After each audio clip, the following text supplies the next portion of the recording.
Down कर लेना तुम लोग कि आर्चिगोनियम का जो आर्चिगोनियम प्रेजेंट होती है जिन प्लांट में, नोट डाउन करना बेटा इस चीज को। Algae, bryophyta, pteridophyta, gymnosperm, angiosperm, ये हमारा है सीक्वेंस ऑफ इवोल्यूशन। ठीक है, किस तरीके से प्लांट डेवलप हुए हैं, इसमें तो किसी को कोई डाउट नहीं है। एल्गी में आर्चिगोनियम थी क्या? नहीं थी। एंजियोस्पर्म में आर्चिगोनियम नहीं होगी, ध्यान से देखना, ठीक है मैं क्या बता रही हूँ। आर्चिगोनियम वो फीमेल स्ट्रक्चर है, वो प्लांट का स्ट्रक्चर है जहाँ पे फीमेल गैमेट का फॉर्मेशन होगा। Clear?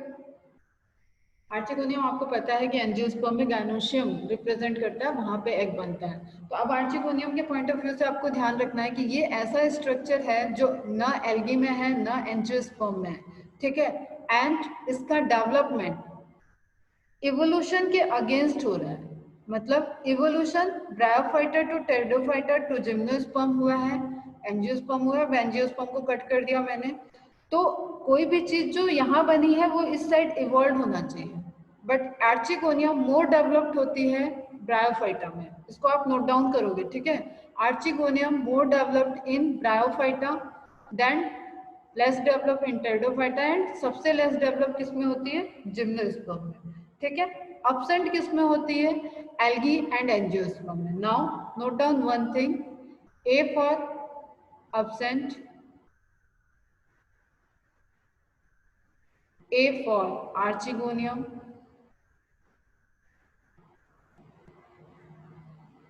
A for algae and angiosperm। किसी भी तरीके से एमसीक्यू में आए आपके दिमाग में ये चीज रहना चाहिए। Archegonium absent in algae and gymnosperm, ठीक है, and more developed in bryophyta and less developed in gymnosperm, ठीक है। इसको बोलते हैं रिकर्सिव टाइप ऑफ डेवलपमेंट, जिसमें पहले मोर इवॉल्व है और उसके बाद कोई भी चीज लेस इवॉल्व होते होते खत्म हो जा रही है। क्लियर है? तो आर्चिगोनियड्स प्लांट्स में आएगा टेरिडोफाइटा, ब्रायोफाइटा। अब हमसे एक डायरेक्ट क्वेश्चन आए कि which among the plant kingdoms divisions included into archegoniates, तो आप किसको किसको इंक्लूड करोगे? फटाफट आंसर दो, किसको किसको आप आर्चिगोनियड्स में इंक्लूड कर सकते हो यहाँ पे?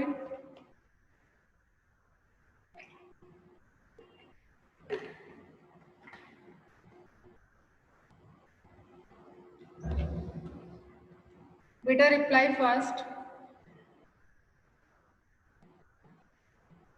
ब्रायो, टेरिडो एंड एंजियो। एंजियो नहीं बेटा, gymno. A for angio, A for algae absent, bryo, pterido and gymno. Clear?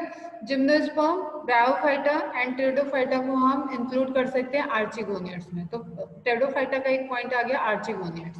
Clear? इस तरीके से हम टर्मिनोलॉजी के ही बेस पे कुछ पॉइंट्स, इसके जनरल फीचर्स हम एक्सप्लेन कर सकते हैं। Now back to the plant points. Plants with feather like, phyton means होता है फेदर, एंड फाइटा मीन्स होता है सॉरी टेरॉन मीन्स होता है फेदर, एंड फाइटो मीन्स होता है प्लांट, ठीक है। तो टेरिडोफाइटा फेदर लाइक स्ट्रक्चर वाले प्लांट, ठीक। और इसमें फेदर लाइक स्ट्रक्चर कौन रिप्रेजेंट करता है? वो रिप्रेजेंट करती है इसकी लीफ, आपको ये दिख रही है, जैसे ये फॉर्न का स्ट्रक्चर है, ये भी आपके रत्नागिरी में बहुत दिखता है, देखा होगा आपने ये प्लांट, ठीक है। कभी कभी किसी दीवार पे भी दिख जाता है, किसी चट्टान के पास भी दिखता है। उधर मंदिर साइड में गई थी, वहां पे काफी ज्यादा ग्रो किया हुआ है। कौन सा मंदिर है भूल रही हूँ, शंकर जी का है, मार्लेश्वर मंदिर, वहां उस साइड पे मैंने देखा था, काफी ज्यादा ग्रो किया हुआ है। तो नाउ टर्मिनोलॉजी के बेसिस पे वेस्कुलर है मतलब ट्रैक्योफाइट है। क्रिप्टोगैम का मतलब नहीं बताया तुम लोग, फटाफट बताओ cryptogam. Phanerogam, cryptogam. What is phanerogam? What is cryptogam? Phanerogamous, cryptogamous. बेटा फास्ट बताओ जरा, what it means.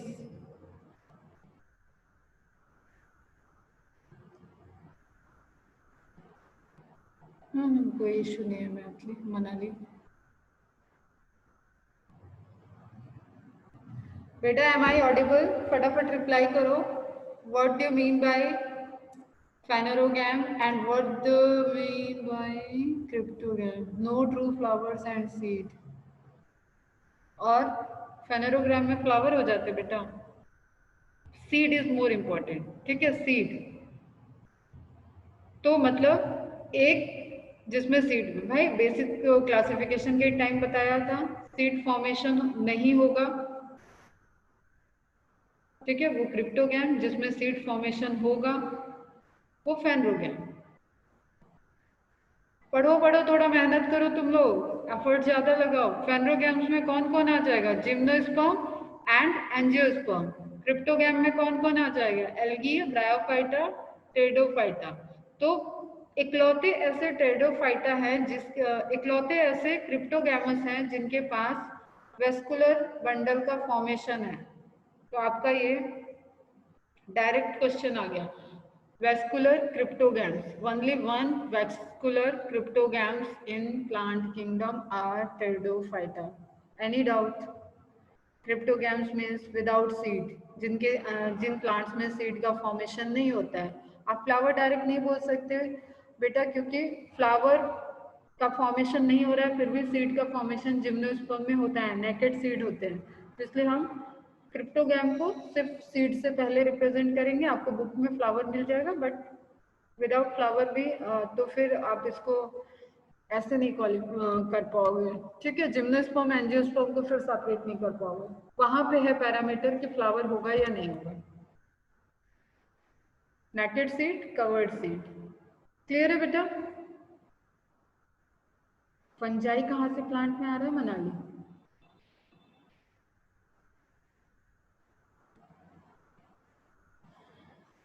ठीक है। Includes primitive living and fossil vascular plant. अब प्रिमिटिव लिविंग सबसे पहले प्लांट, ट्रू प्लांट। फॉसिल, अगर वेस्कुलर प्लांट के पहले फॉसिल्स को स्टडी किया जाए तो उसमें आपको टेरिडोफाइटा मिलेंगे, ठीक है। एक जियोलॉजिकल स्केल होता है बेटा, जिस तरीके से जियोलॉजिकल स्केल में सेडिमेंटेशन रॉक्स डिपॉजिट हुई हैं और फॉसिल डिपॉजिट हुए हैं, वो इवोल्यूशन, बायोलॉजिकल इवोल्यूशन के साथ मैच करता है, ठीक है। यहाँ का फॉसिल आपको यहाँ नहीं मिल सकता, यहाँ की चीजें आपको यहाँ के रॉक में नहीं मिलेंगी। तो ये एक होता है पैरामीटर जिसको हम लोग बाद में पढ़ेंगे। जस्ट आप यहाँ ये समझो कि प्रिमिटिव अगर आपको वेस्कुलर प्लांट की स्टडी करनी पड़ेगी तो उसके लिए आपको टेरिडोफाइटा का फॉसिल स्टडी करना पड़ेगा। क्लियर? दैट इज पैलेंटोलॉजी, ठीक है।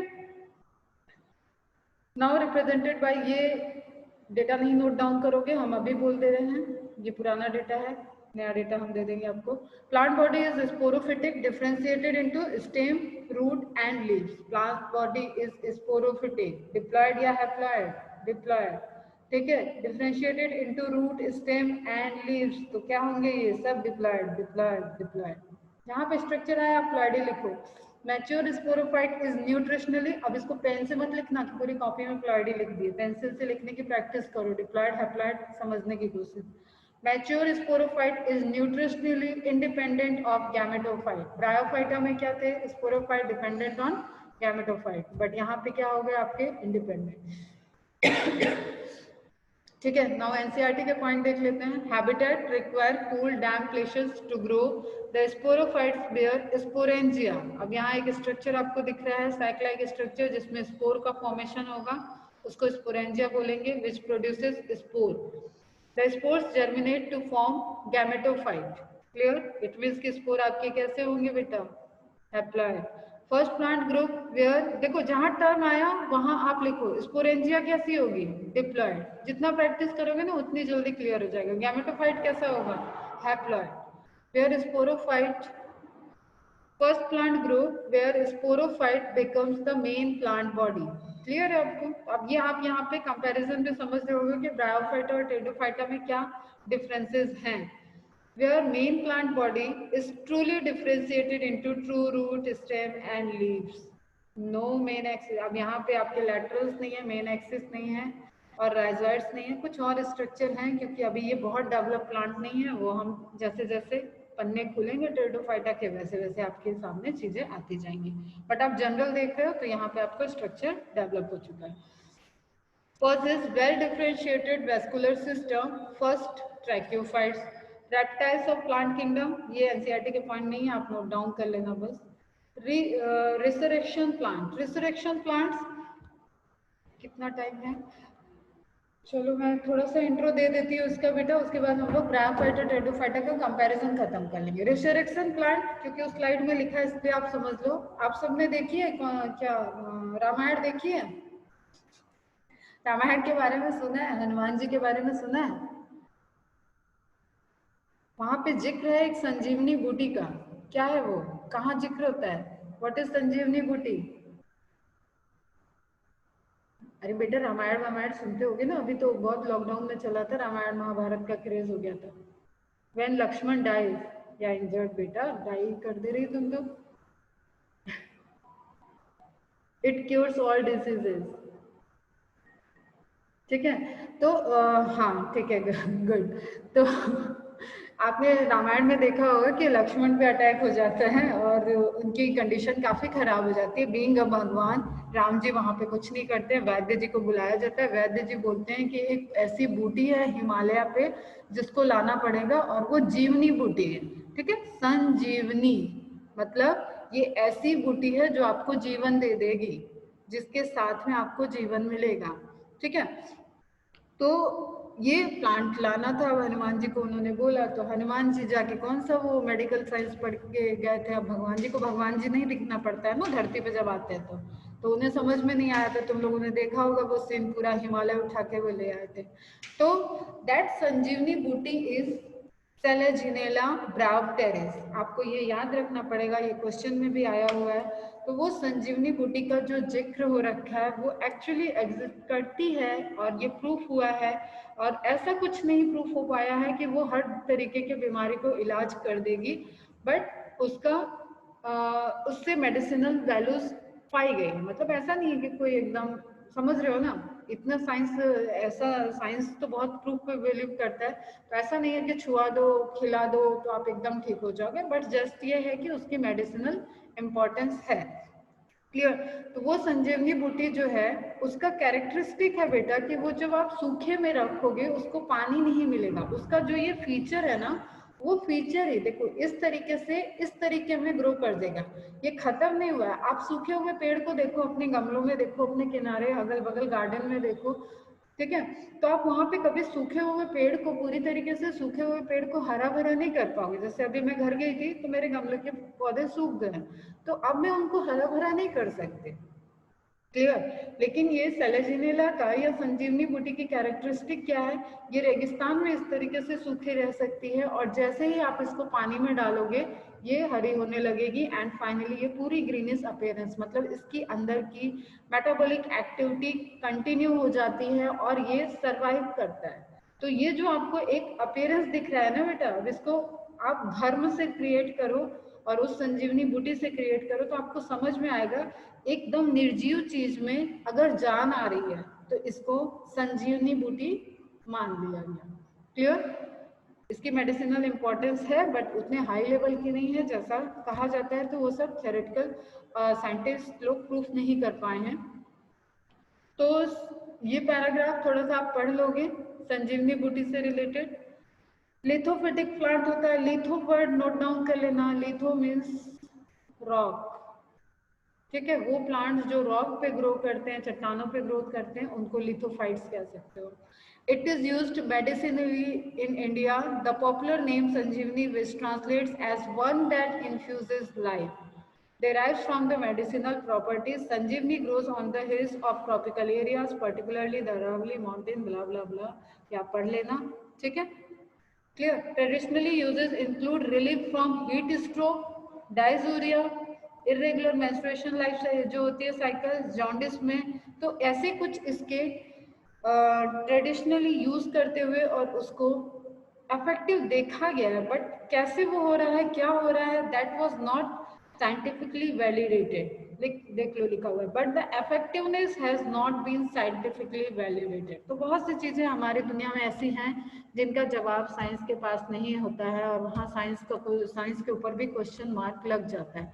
तो इस तरीके की प्रॉपर्टी जो है ठीक है, एकदम निर्जीव होके वो पूरा सजीव ग्रीनरी में कन्वर्ट हो जा रहा है, दैट इज रिसरेक्शन प्रॉपर्टी।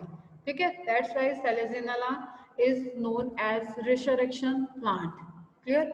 तो टेरिडोफाइटा में आपको एक जीरोफिटिक प्लांट की कैरेक्टरिस्टिक्स मिलती है, that is representative by different species of Selaginella, जिसमें ब्रायोप्टेरिस को मैंने बताया कि दैट इज संजीवनी बूटी, और उसको आप रिसरेक्शन प्लांट बोलेंगे। नाउ फास्ट एक रिकॉल कर लेते हैं, what is the resemblance of bryophyta with pteridophyta? Both are having archegonia, correct. B and P have archegonia, no issue. Flagellate male gamete, correct. Water is essential for fertilization, okay. Embryo formation, yes, both are embryophyte. Heteromorphic alternation of generation, दोनों में ही आपको gametophyte और sporophytic generation दिख रही है, appearance दिख रहा है। ठीक है, अभी हम टेरिडोफाइटा का बताते हैं आपको, बट आप यहाँ पे देख लियो कि जब मैंने बोला diplohaplontic life cycle, it means कि diploid stage and haploid stage and diploid stage दोनों ही इंडिपेंडेंट हैं। क्लियर? तो स्पोरोफिटिक मेन प्लांट बॉडी हो गई, लेकिन स्टिल हेट्रोमॉर्फिक शो कर रहे हैं। जैसे वहां पे आपको गैमेटोफाइट का अलग स्ट्रक्चर दिख रहा था, स्पोरोफाइट का सेम वे में यहाँ पे भी आपको स्ट्रक्चर दिखेगा, उसको प्रोथैलस बोलते हैं एंड मैच्योर प्लांट बॉडी, वो हम लोग देखेंगे आगे के क्लासेस में। Now, what is differences between Bryophyta and Pteridophyta? In Bryophyta, the gametophytic generation is dominant, while in Pteridophyta, sporophytic generation is dominant. समझ में आ गया हमें? अब जो मेन प्लांट बॉडी है वो स्पोरोफिटिक है, ब्रायोफाइटा में गैमेटोफिटिक थी। Bryophyta non vascular plant, first tracheophyte कौन है? टेरिडोफाइटा। तो ये पॉइंट किसके पास गया? टेरिडोफाइटा के पास। while pteridophyta are vascular plant, the plant body of Bryophyta may be thalloid or foliose, while in Pteridophyta the plant body is well differentiated into root, stem and leaves. कोई doubt? In Bryophyta the sporophyte is dependent over Gametophyta, but in Pteridophyta the sporophytic generation is independent and main plant body. कोई doubt बेटा यहाँ पे?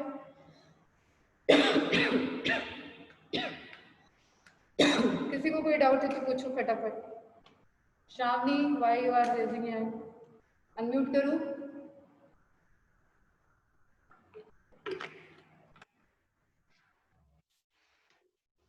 Unmute करूं? कुछ कहना चाहती हो या गलती से हो गया?